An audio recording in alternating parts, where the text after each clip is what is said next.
Coming up on Tech News Today, we'll explain how BitTorrent breaks Tor security. Also, Cisco drops Flip. Say hello to IE10 and dial a phone with your mind. All that and more coming up.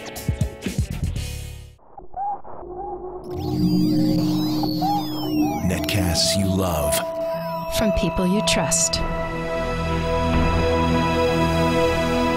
This is TWiT. Bandwidth for Tech News Today is provided by Cachefly at CACHEFLY.com.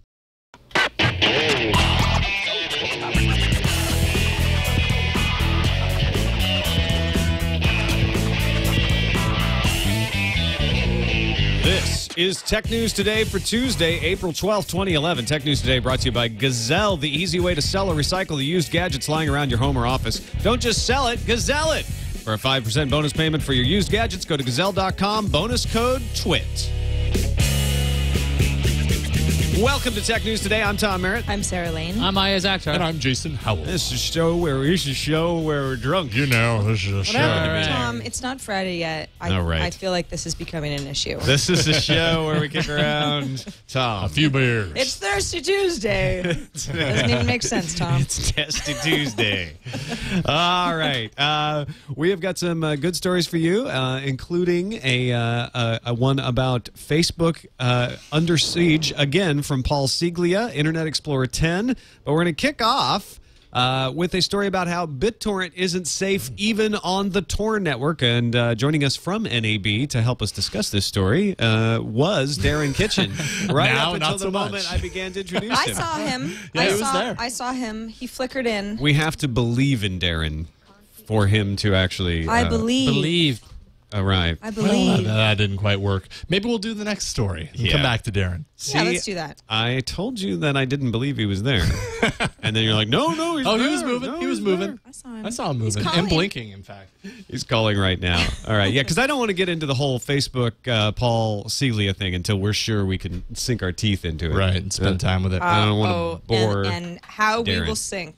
Essentially, what's going on with the story we're going to talk to Darren about is the Onion router, Tor, has a vulnerability that allows people to be able to track your IP address if you're using BitTorrent. A lot of people want to hide their trackers. Some people because they're doing something nefarious. Some people because they just don't think it's anybody's business what torrents they're downloading, whether they're Linux ISOs or pirated movies. And some folks have figured out that using the Onion router to hide that isn't going to give you the security that you thought. Now, the way the Onion router works is it forwards your traffic through layers of servers. So, you know, from one server to another server to another server. Hence the onion. Yeah, so the layer, like the layers of an onion. It's hard for anyone looking at the traffic when it comes out of the Onion router and figure out where it came from originally. So it hides your origination.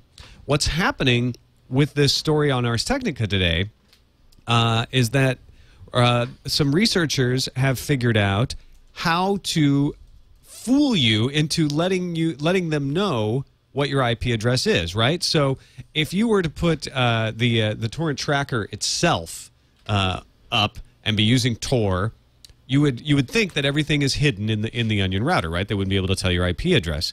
But remember, hiding the tracker isn't hiding everything on the torrent. Hiding the tracker only hides what's actually starting the download. What happens with the Onion router is a lot of folks will run into delays because the Onion router is slow because it's using all those proxies. And so we end up with people saying, you know what, I'll start the tracker on the Onion router, but I'll leave the torrent going on its own. Outside because nobody can see what's in the torrent after that point. And Darren is finally with us from NAB. So if you can pick it up from there, Darren, we explained about the Onion router. We've explained about using torrents with the Onion router. What's the vulnerability that was presented at the Usenix conference workshop paper? Sure. What INRAA France was basically showing off is kind of the same sort of attack that we've seen before with the Onion router, and that is since the Onion router is basically a community of people all sharing their connections as nodes or supernodes. Basically, the people on the endpoint can see the unencrypted traffic because they are the exit, they are the gateway onto the public internet. And the idea is that they don't know all of the hops in between. And since they only see a little bit of the traffic, it isn't enough that they can do anything really that malicious with it.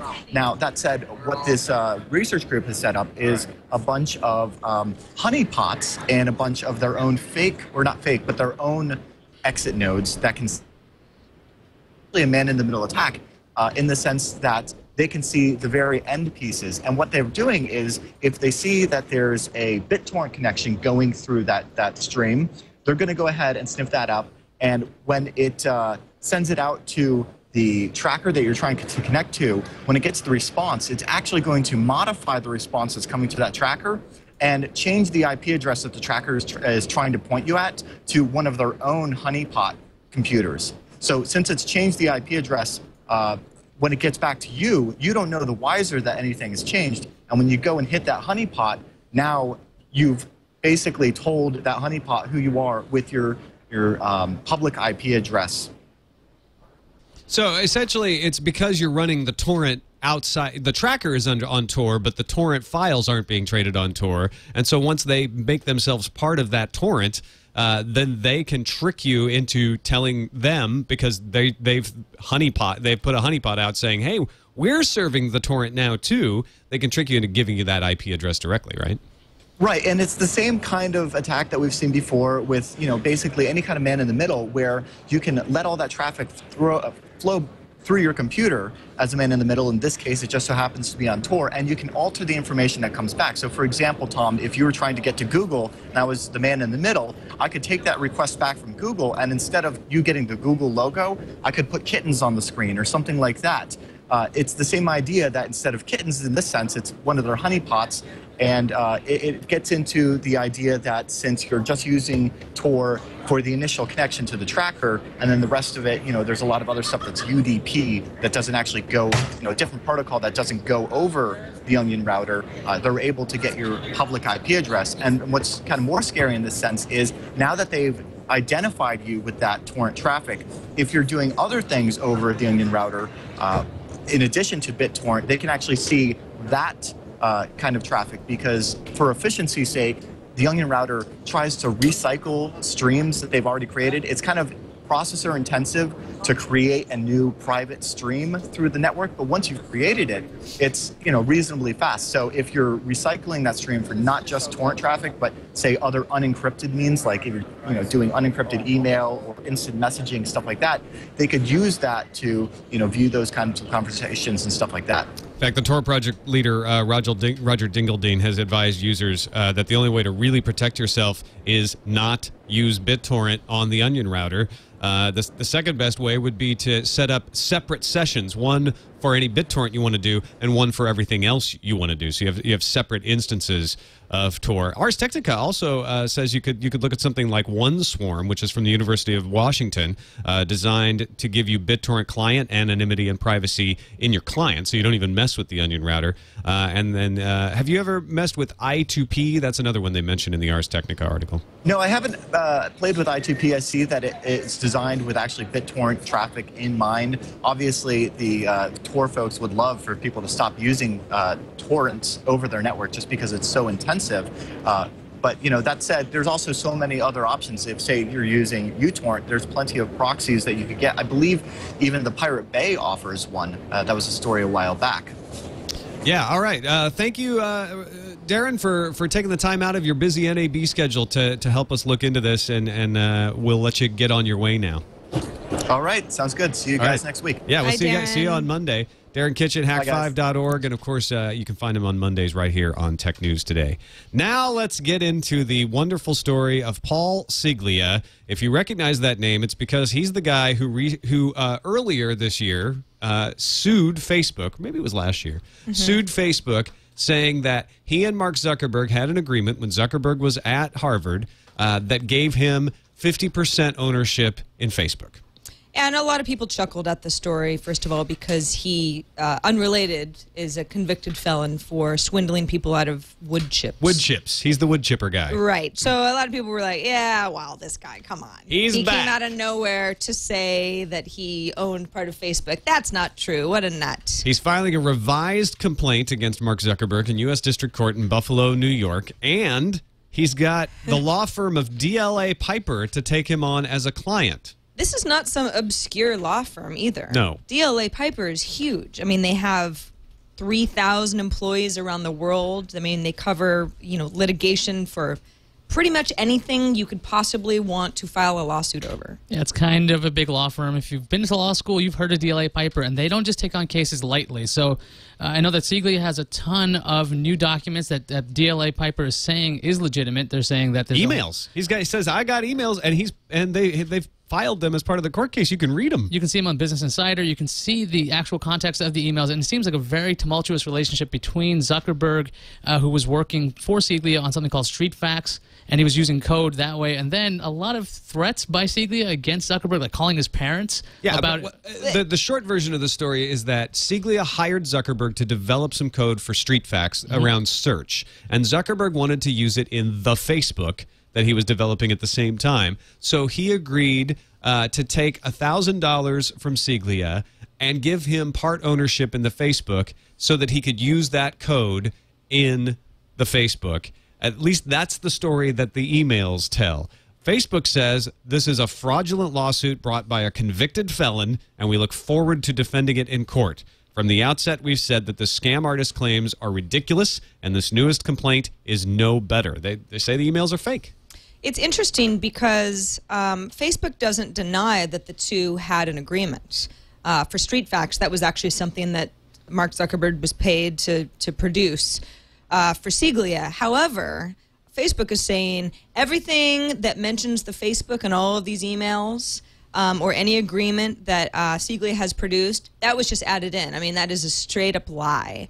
Well, how does Facebook know that besides Zuckerberg saying, I didn't write any of those things, because this law firm is saying, we've done our research. We know that these are real emails. Well, there should be some access to Zuckerberg's files, considering that whole Winklevoss scenario. Which, by the way, as a sidebar, they've refiled their claim that was dismissed out of court. They were supposed to get $65 million in the settlement. They're still unhappy with that. But there is data out there, so you can check the emails against Zuckerberg's emails to see if there's anything. I mean, if you look at the actual context of the emails, they don't seem to get along. I don't know if he would delete them. They did end a business relationship. And I think Siglia claims that Zuckerberg was going to pay him back $2,000. I mean, like a canceled check by Zuckerberg could be enough evidence to simply be like, yeah, I paid you back. We're done. Well, apparently he never did. Well, that's the argument. Also, there's an email, there's a purported email that says, I will mail you back the $2,000 for your trouble, more if it will repair our business relationship. That doesn't mean Paul agreed to take the $2,000 back and dissolve the relationship. I think he actually just didn't reply. Well, what's interesting about this is, and I mean, so many news organizations are kind of breathless about this story because it plays into this melodramatic story that we all know because there was a movie made about the social network. It's like the timing couldn't be better, especially, the Winklevoss twins must just be like jumping up and down on their trampoline and being like, yay, maybe we've got another case here, because let's just say that these emails that Siglia has produced are legitimate. Mark Zuckerberg pretty much said, and it ties in with the timing of him moving to California and working on the Facebook in stealth mode, saying, you know what, yeah, that project that you paid me $1,000 for, it's not going anywhere. No one's using it. Of course, they were. It was a big deal at Harvard. And I'm working out in California, and I'm just going to give you your money back, and let's just end this on okay terms. And I'm sorry. I'm sorry for everything, which does make it seem like behind the scenes he's going, I cannot have this guy be involved in this at all. I got to get him off my back and make sure that we end this amicably. Right, because some of the emails are like, hey, I've already moved out to California for the break, and I'm going to take the website offline, and it's failing. It's just a... I'm sorry. It's not going to happen. Yeah. What's weird about this is a lot of this has to do with confused antecedents. A lot of the emails I've read refer to the site, and I'm taking it offline, and that website, that you paid me for. Is he talking about StreetFacts.com, which Paul Siglia hired Zuckerberg to code for, or is he talking about Facebook? Yeah, there is some vagueness in there, and I think there's some contracts where Siglia is claiming that he combined two different documents to make this thing, and that's why they don't look anything like each other. So one page is about StreetFacts, and one page is about the Facebook.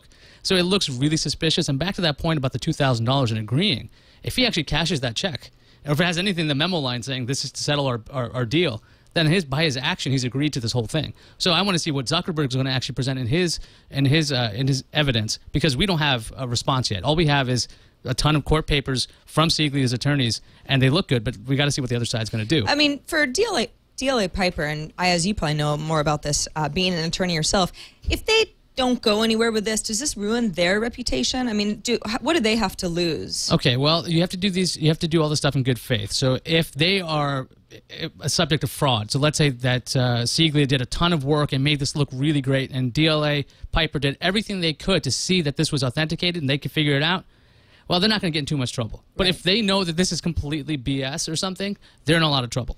I think since and you know, I hesitate to say this about people usually, but in this case it's true because Sieglia is a convicted felon for fraud. Therefore, I think I can legally call him a fraudster. Okay. Yeah. In general. Yeah. That it's not outside the realm of possibility that in this case he may have done a very good job of taking emails about street facts and making them look like they were about the Facebook and fooling DLA Piper. It'd be a hell of a thing if he did. But it's also within the realm of possibility that he did get his money via fraud and did invest it, in fact, in the Facebook or Facebook.com.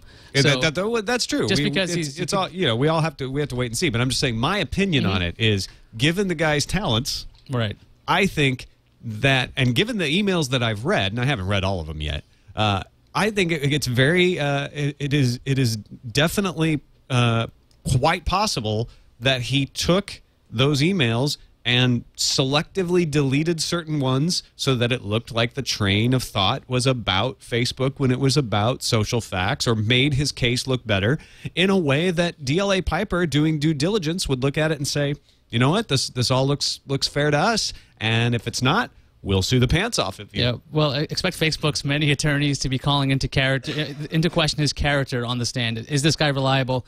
Is this guy somebody you should believe? Are emails enough? Are these emails enough to win a case for him? I mean, I couldn't say definitively either way. I mean, because that's what people usually ask is like, well, anybody can make an email up. Well, what's interesting is that there's supposedly a contract with a witness involved, and this witness is going to be a big deal, whoever they are.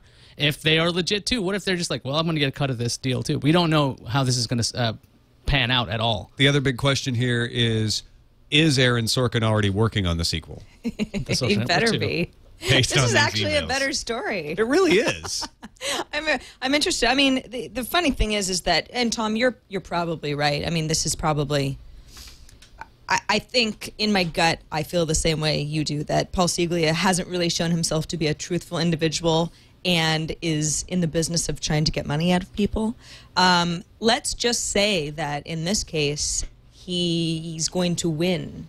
Back in 2003, 2004, when Zuckerberg was doing work for him, at one point in their agreement, because Zuckerberg was running behind on work for the Facebook site, as they were sort of calling it vaguely, Sieglia was to get an additional 1% ownership for every day beyond January 1st, which was some sort of a cutoff date, that it hadn't been completed. Now, if you were to put together how much he would have racked up at this point, it's a lot of money. Yeah, I think in later emails they did say something like that Sieglia would own up to 80% of Facebook, but then Zuckerberg tried to renegotiate and say, look, let's do 50-50 because this is a really bad deal. And it did look like, according to Sieglia's documents, that he did agree to that. So 50% would be the max he'd have. It's still a lot of money. Yeah, I mean, I don't know what kind of like role he'd have in an ownership at this point. Rich guy on an island. With wood chips. Yeah, the wood chipper man. I think it's also quite possible that Zuckerberg bilked this guy out of $2,000 and then felt bad about it. I think it's less possible that he would have given anybody 50% ownership in a site that he was creating with two other guys. You know, forget Eduardo and his other roommate. He just throws out 50%. I know. I don't think Zuckerberg's that short-sighted. It depends. I mean, he could just be subject to the rules of general partnership. You know, if he's a partner with this guy, you're 50-50 by default. I mean, that's another thing. So, like, we're going to have to see, again, how they actually went about the business of this whole thing. It just doesn't add up, though. I mean, you know, his dad's a dentist, $1,000, 50-50. It's like, I don't really think he needed that so badly that he would have entered into such an agreement. He didn't want to borrow money. He says, it says in these purported emails that he didn't want to buy. He tells Paul Sieglia, leave my parents alone. They'll just laugh you off anyway. I need that money from you because I didn't want to borrow money from them. Yeah. And then later he says, I've got a trust fund for my parents. So I'll just pay you $2,000 and we'll just agree to part ways. I'm doing all right. Yeah. Okay, let's move on to Internet Explorer 10. Which is out today thanks to an announcement in Las Vegas. Not just NAB going on in Las Vegas. The Mix 11 conference kicked off today with Dean Hachimovich, the Microsoft Corporate Vice President, along with the head of Windows, Steve Sinofsky, debuting IE10, the IE10 platform preview, to be absolutely accurate, that you can now download. ie.microsoft.com/test drive. You can download the platform. They're going to roll out new versions of it every 8 to 12 weeks. So just as IE9 hits the mainstream, we're getting looks at IE10 already. And they emphasize that it's got CSS3 support. It does native hardware acceleration, native support of HTML5. Took a lot of pot shots at Chrome during the unveiling of it, although they ignored Firefox because Firefox is also very HTML5 compliant and does hardware acceleration, so it didn't compare as well. Although Firefox is arguably a much bigger competitor to IE than Chrome is. Yeah, but Microsoft hates Google, and they'll get every shot they can at Google. It's like, oh, Chrome's no good because we're Microsoft. We don't like you. Although they did show off a really cool demo. I mean, they had this HTML5 HD video back there. They were shaping it with a fishbowl. I think it's going to be on right now. And there's, I think a couple of hundred fish that you can add in. The browser was handling all this stuff very nicely. And in an extra bit of video, they showed that this is actually running on an ARM processor. Yes, that was the big reveal, right? Is they're like, and then if we'll take away the drapes, it's an ARM processor. So they're actually showing off the ability to run Microsoft code on ARM, which they said would come with Windows 8. And HTML5 HD video on ARM, which is actually, I think, more impressive. In response to some criticism that IE doesn't turn around newer versions as often as other browsers do, it was kind of funny, their reasoning. Hachimovich said, there is a difference between cadence and progress. Increased cadence just means more version numbers. So it's sort of well, our turnaround time, it's kind of like, well, that's, I guess, just how that's their veiled shot at Firefox, isn't it? Because Firefox is like, we're going to come out with 4, 5, 6, 7, 8, 9 this year. But they said Firefox said that because Google has said we're going to continue, we're going to up the pace of the. So Firefox is just responding to Google. So Microsoft's going right after Google there, saying you can increase the version numbers, but that doesn't mean you're progressing any faster. And they have to say that if they're going to slow down the rate with which they roll out, while everyone else is speeding it up. Also, CN Beta posted screenshots of the Windows App Store from Windows 8, at least allegedly a Windows App Store, but likely that they would roll something like that into Windows 8, I think. It looked like a Windows Explorer window, and this is a Chinese website, so it's a Chinese version, but I think it's likely that we're going to see an App Store in Windows because App Stores are the big thing now. And the title bar says Windows App Store. Also explains why Microsoft would be so ferocious against Apple about the whole trademark thing on App Store, hiring a linguist and having all these court documents saying your trademark is invalid. Because if they're building in App Store, although that could be easily changed, I mean, they want to be able to call it that, and it's familiar to people. So, I mean, it makes sense because, I mean, why bother? With software going into stores. I don't know when was the last time I went into a store to buy software.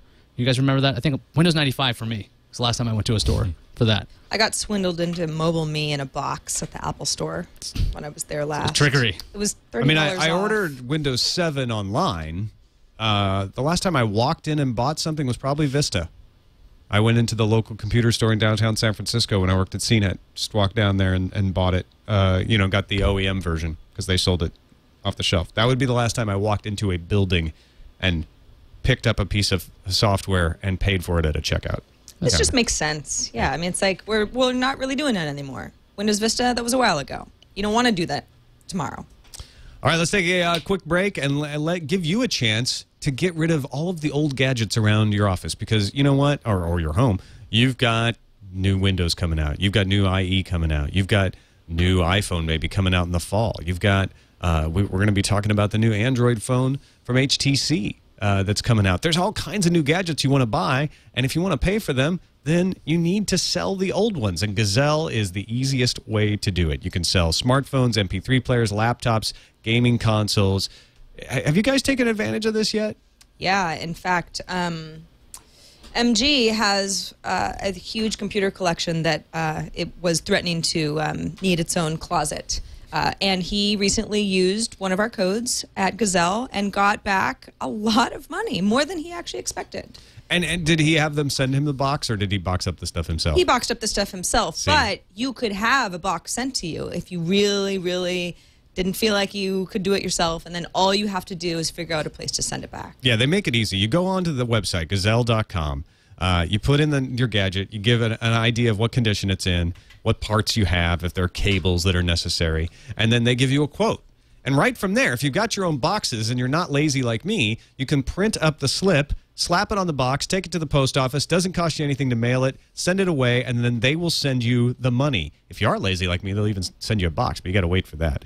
Once Gazelle gets your gadget, you get paid by PayPal, by check, by Amazon gift card, by Walmart gift card. You get a 5% bonus, actually, if you get the Amazon gift card. Or you can ask Gazelle to donate the value of your gadget to charity. If your gadgets aren't worth anything, they'll still take them off your hands and recycle them responsibly. So why don't you check it out right now? Take that gadget you've been waiting to get rid of because you're like, well, I don't want to throw it in the trash. That's irresponsible. I think I can get a little money for it. I want to save up some money for a new thing.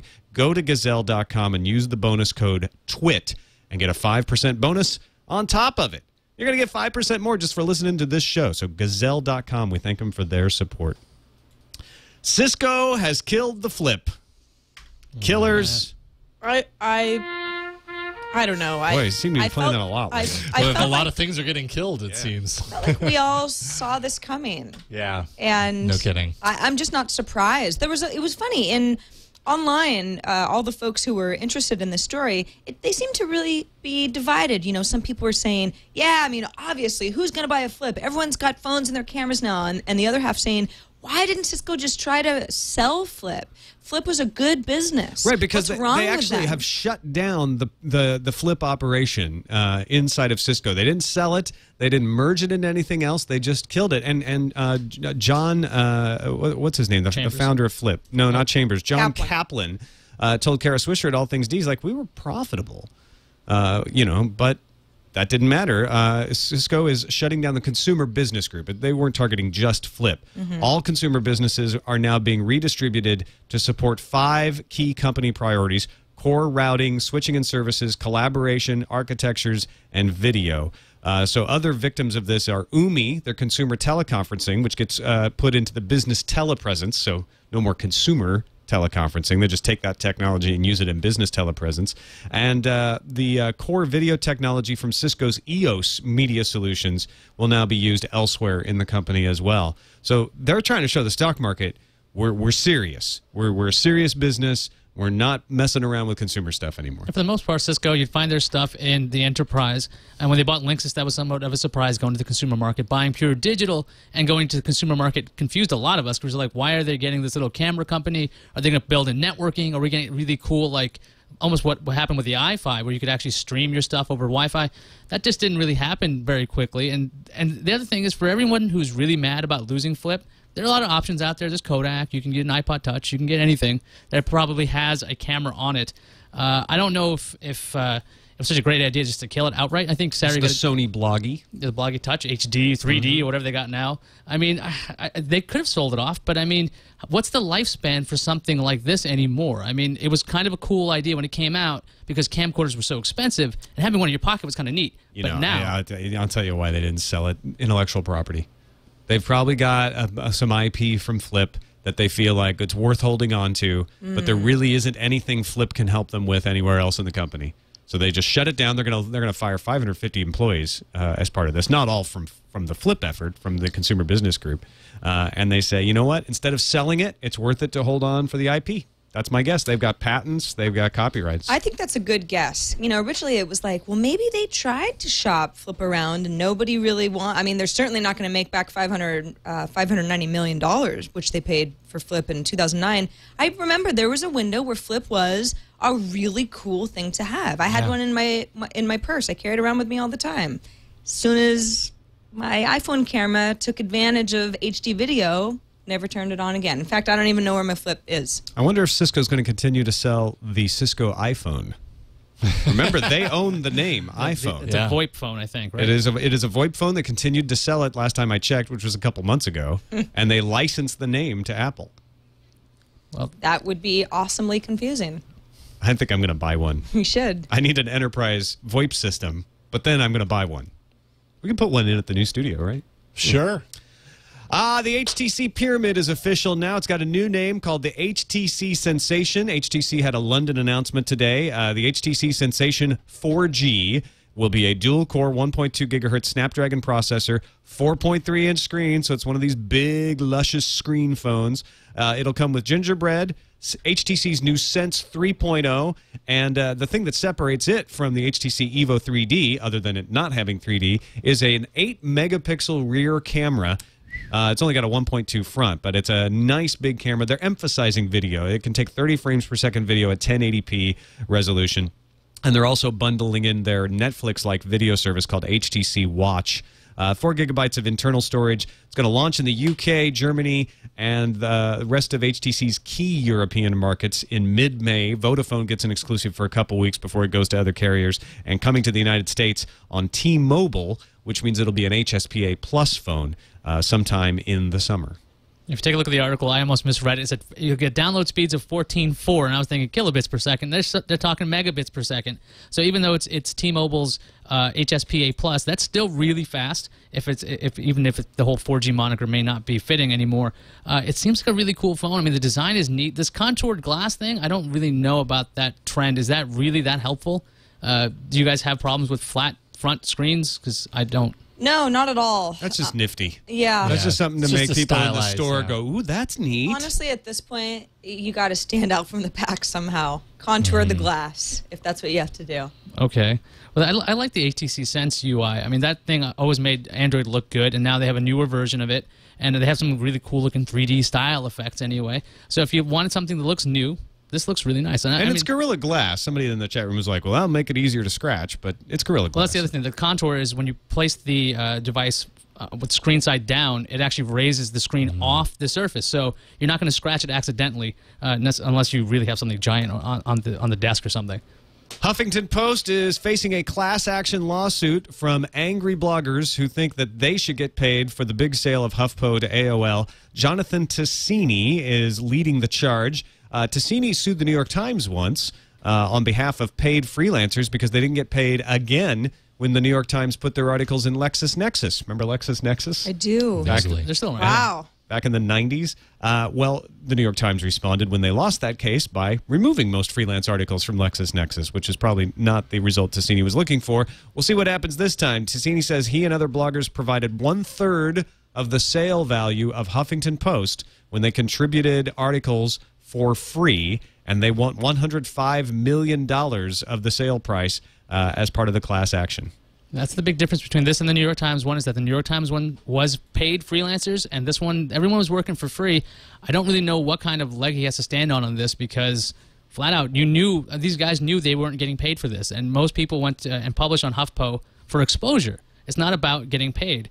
And to think they actually provided 1/3 of the value, I don't think there's any math on any of the articles I've read as to how they came up with that. Well, Tassini says that it's not a copyright claim, it's that they use deceptive marketing laws. And because HuffPo didn't share how many page views they were actually getting, they presented themselves as a free forum for ideas while actually building a product with substantial value. So he's kind of saying, listen, we had no idea what kind of numbers you were pulling in. Had we known, we wouldn't be contributing anything for free. I find that to be a very sour grape kind of an argument. I mean, I empathize with anybody who was contributing to the Huffington Post and getting no money back. I mean, people have been complaining about this for quite a while now.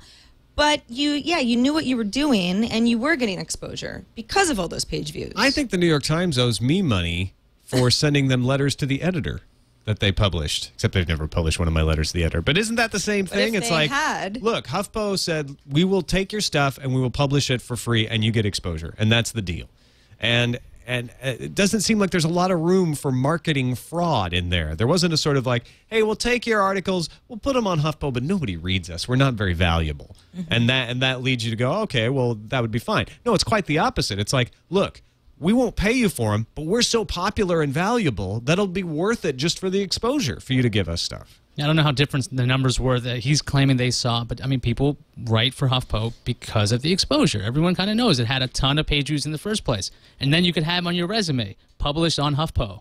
It's a big deal. I mean, I can't. I'm not saying it was smart for people to buy into that, but it's not like HuffPo was lying to them about the value. I wonder how much Jonathan Tazzini is pulling on a lawsuit that the AOL went through that Peter Kafka at All Things D had highlighted earlier. In 1999, AOL, this is pre-Time Warner days, used to use volunteers to run things like to moderate chat rooms and things like that.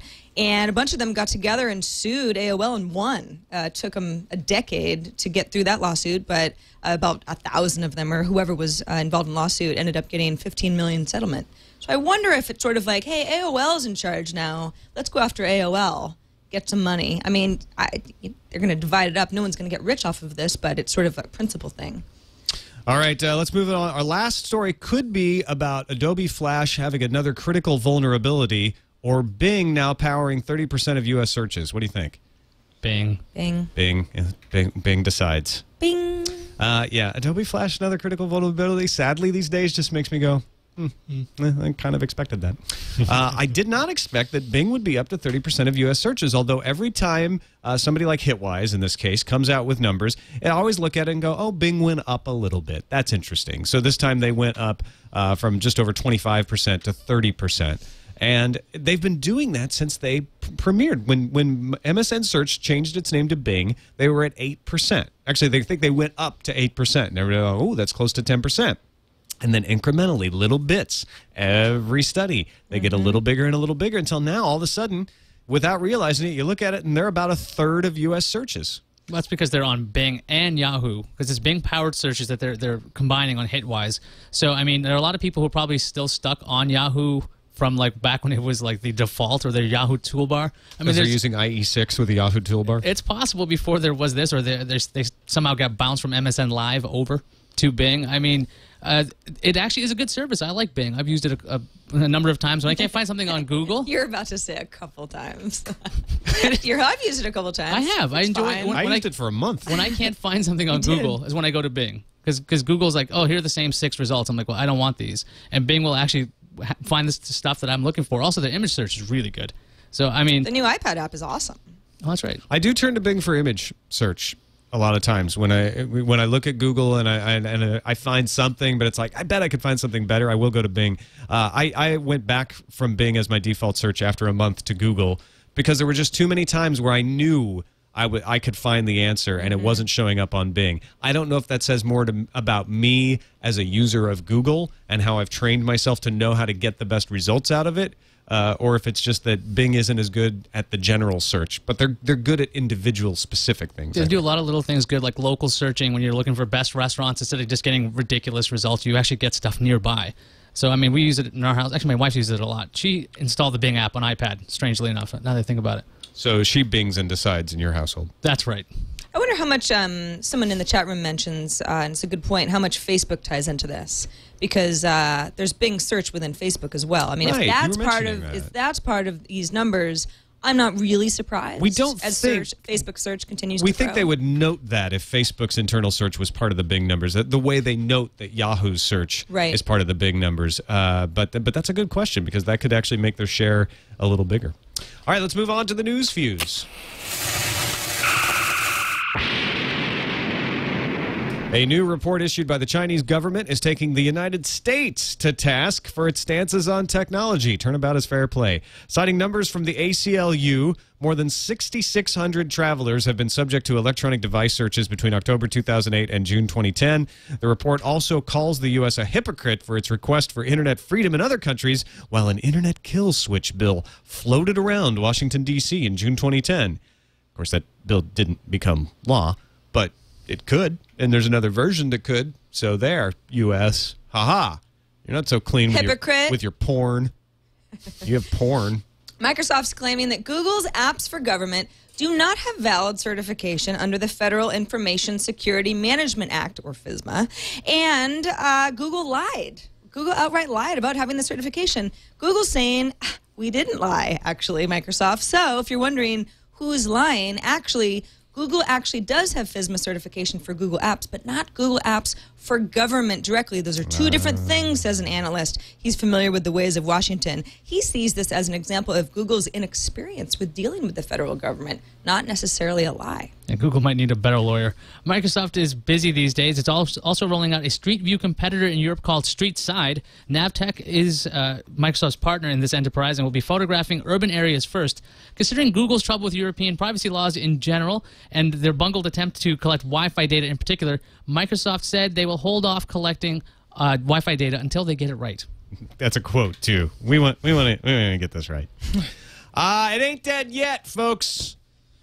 But it's not feeling too good. Symbian, Nokia's lame duck mobile OS, is getting an update. You'll see new icons, a new browser, new maps, and more. The updates will be coming to the N8, the E7, the C7, and the C6-01. Some new Nokia phones will have the updated Symbian preloaded. So what do you do when you've got this old clunky computer at work and nobody in the IT department is going to help you? Oh, well, it's not yours. You probably shouldn't do that. If you don't know about Gazelle, and if you're French, you're likely to break the computer in hopes of getting an upgrade. That's sort of like an episode of The Office. A new poll of 3,000 office workers in Europe backs this up. Apparently, the French were 3 times more likely to smash their computers in hopes of getting a better one than their German counterparts. The Germans said they trusted their bosses to get them new equipment when possible. We should have had Patrick Beja on the show today to talk about that. We should ask him directly. Cult of Mac is reporting that Apple is working on carbon fiber iPods with Wi-Fi syncing. The site also is reporting that Apple has been working on iPod Wi-Fi syncing for 2 years and that Steve Jobs is behind this movement. Apparently, the carbon fiber material is supposed to make connections more reliable while allowing for iPods to retain their pretty stylings, which is weird because, I think the Zune had Wi-Fi syncing for a long time. Yeah, did it have a carbon fiber body, though? I don't know if it had pretty stylings. Maybe it was the color brown that did it. Its Wi-Fi must have been really bad because it wasn't pretty. Exactly. Good news, bad news. If you're a prepaid AT&T user, the good news is that AT&T has lowered its fee if you go over your data usage. Now it costs $5 for 10 megabytes for data compared to $5 for 1 megabyte. That's megabytes. The bad news is that if you use a gigabyte of data, because people actually use data in gigabytes these days per month, it'll cost you $500 for 1 gigabyte. If you're a data person and you can afford it, you're probably better off getting an AT&T contract with an Android or iPhone where a gigabyte overage costs you $10. But if you're poor, then AT&T will charge you $500. That doesn't make any sense. It is very confusing. I hope people get mad about that. Intel is serious about getting its processors into the mobile space. PC World says that a GM for Intel is showing off Cloverview, not to be confused with Cloverfield. Cloverview, a new chip designed for tablets. The processor is supposed to lower power consumption with its 32-nanometer manufacturing process. Intel also plans to get into 22 nanometers within 2 years with Sandy Bridge's successor, Ivy Bridge. So throw an Oak Trail, and it's like a fantasy adventure land inside the naming meetings at Intel. Cedar Trail. Walk over Oak Trail with the Ivy Bridge. Oh, look, it's poison ivy. That's our security threat. I think they're just like, Google's having fun. Let's have fun names also. Sandy Bridge, Sandy Ivy Bridge, Ivy Oak Trails, Cedar. Birdies. It smells good out here in the processors. All right, let's finish off with an MIT technology review story about researchers in California creating a way to place a cell phone call using your mind. What? It's a brain-computer interface that, amongst some people, is almost 100% accurate after a brief training period. The system was developed by Qiping Zheng, a researcher at the Swartz Center for Computational Neuroscience at the University of California, San Diego. Besides acting, along with some colleagues, besides acting as an ultra-portable aid for severely disabled people, the system may one day have broader uses. You were trained to look at a visual feedback system, and each number oscillates at a different frequency. So with electrodes in a headband, they can actually tell which number you're looking at. So it's a little bit of a trick. You're not thinking the number and it dials, but you are looking at the numbers, and they can tell which number you're looking at. And if you look at them in order, the electrodes can read that and then transmit it by Bluetooth to a phone, and then the phone dials. The author of this, or I'm sorry, not the author, but the researcher said that she could only get it up to 85% accuracy. But there were several subjects who were asked to input a 10-digit phone number, and 7 of them achieved 100% accuracy out of the 10. Well, if you could concentrate on particular oscillations, couldn't you just have like pictures of things instead of the actual number? I mean, why would you have to go through all of this to dial anything? Well, which would you rather look at when you're trying to think of 365-1515? Would you like to look at teddy bear duck? No, I mean, like, if I'm going to call whoever's at that phone number, it should be their picture. And I can just concentrate on that picture. Because this is a lot more difficult. Oh, well, yeah, I think you could. Well, no, this is just the basic research. They're saying, we're figuring out how to do this. But I think with this research, you absolutely could program the headset to transmit. It would be like any other phone. Like, why do you have numbers on a phone? Well, you need to put the number in at some point. But then you could do quick dialing. This is a question I ask often. You could assign a picture that's. Then you just look at the picture. Yeah, we're not going to be seeing this on cell phones anytime soon because you needed a large screen and a headband. So unless you're rocking your 80s style thing, right? You're not could bring it back. We're playing basketball. I mean, people wear like crazy pieces of plastic in their ear and walk around talking to each other. Who thought that would ever happen? That is true. That's really sad for the future. Yep. And that is the future we face. On to the calendar to see what else is in the future.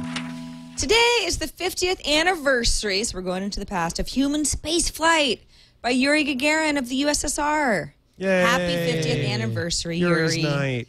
Opera 11.1 is launched, and the company says it's the most expensive ad ever we created. Cost us about $8,500, and we spent $1,500 of that on trendy Swedish clothes. The upgrade includes fun stuff like turbo mode that promises to load pages quickly when you're on a slow connection, like among other things. They're getting the word out. You got to spend money. I mean, $8,500 for a commercial? Maybe they'll go from 2% to 3% of market share. You got to spend. Thunderbolt news is coming out of NAB in Vegas this week. If you're wondering who's actually going to make Thunderbolt a reality, Aja, Blackmagic, and Matrox have all announced new video input, output, and processing boxes that offer Thunderbolt connectivity to a host machine. Promise Technology has also announced a new Thunderbolt to fiber channel SAN adapter. So it's happening. Real Thunderbolt things. Yeah, it's happening. T-Mobile 4G mobile hotspot is hitting stores tomorrow. We expected this, but it's still happening. Froyo-based LG Thrive has become AT&T's first prepaid smartphone, shipping April 17th. The social browser Flock will no longer be supported as of April 26th. Many of you might remember Flock came on the scene early 2007. I didn't play for it. It was like 2007, 2008. For that long, it was kind of like for Flickr users, it was like Rockmelt before there was Rockmelt. Yes. A browser that incorporates social networking is a big deal. Let's make a browser that... And then there was that mashup of Rockmelt and Flock called Flockmelt. Rockflock. I think it was. Yeah. Yeah. And that didn't work either. Rockmelt's still around, right? Yeah. I give it a shorter lifespan. In fact, people are discovering it every day. Have you heard about Rockmelt? Yeah. Yeah, stopped using years it. Ago. There's nothing wrong with it. It's just, it's hard. Anyway, HTC Flyer begins shipping on May 9th across Europe. And on June 19th, The Legend of Zelda Ocarina of Time 3D will be hitting store shelves for $39.99. I smell a hit right there. Nintendo 3DS, 3D Zelda, 3D Link. What does a hit smell like? Victory. Yeah, pretty much. Victory and pot roast. And napalm in the morning. On to the emails. TNT@twit.tv. Nitin writes in and says, I love the fact that you guys also cover more scientifically oriented stories, like the one about Stripe Spotter, a piece of software developed for use in computer-assisted individual animal identification, which is a big help to ecologists. I was curious, and so read the original paper published in the International Conference on Multimedia Retrieval. And to answer Sarah's question, the authors say that this technique can apply not just to zebras, but any animal with prominent morphological characteristics like stripes or large patches. Examples include giraffes, tigers, as well as antelopes called kudu. So we were right. We were right, except that it still doesn't help the poor panther. Well, you could apply a patch to the panther. Right. You have to spray paint the panther, and then you can track it. Well, okay, so a stencil. Close enough. Yeah, it's much easier than injecting them with a tracker. Well, but I mean, yeah, so it's not just zebras. It's interesting looking animals, I guess. Next email from Dave says, hi folks, your discussion on yesterday's show about people playing games or watching ads for some sort of reward was really fun for me to listen to. It might seem odd that such things act as reinforcers, but it should be remembered that a reinforcer is any event which makes behavior more likely. For example, we could think of a rat being given a food pellet, that's a reinforcer, after a bar press, behavior as a typical situation, or giving your dog a treat when he does something good. But look at that definition. In my classes, I can say clearly that tests reinforce studying behavior, so the tests themselves are reinforcers. Even more oddly, kids will work for meaningless star stickers on schoolwork, or I'll play Xbox games for useless achievements. The Xbox achievement system was developed by a guy I know, in fact, John Hobson, who has a PhD in experimental psychology from Duke. So he's a smart guy. He also did some killer work on animal timing, but that's neither here nor there. Tom's correct. As long as something activates that mesolimbic dopamine system, you'll do it again and again and again until you go blind. Mesolimbic dopamine system is my Simple Minds cover band. How's that all going? It's going well, thanks. Yeah, I've never heard of you guys before you just said that, so it must not be going well, Tom. Well, they're so underground that they are so popular. Have you never? That's true. What is wrong with you people? that is an internet meme that I'm executing here. All right. Thank you, Dave Broadbeck. He says that we owe him money now because we used his content, and he hopes that class action lawsuit goes through so that he can sue us now. Thanks. Don't hold your breath. Thanks, Dave. Thank you. All right, that's it for this edition of Tech News Today. You can watch us live every day at 5:30 Eastern, 2:30 Pacific, live.twit.tv, or you can catch us on our website, twit.tv/TNT. Email us, TNT@twit.tv, or give us a call, 260-TNT-SHOW is the phone number. We'll see you tomorrow.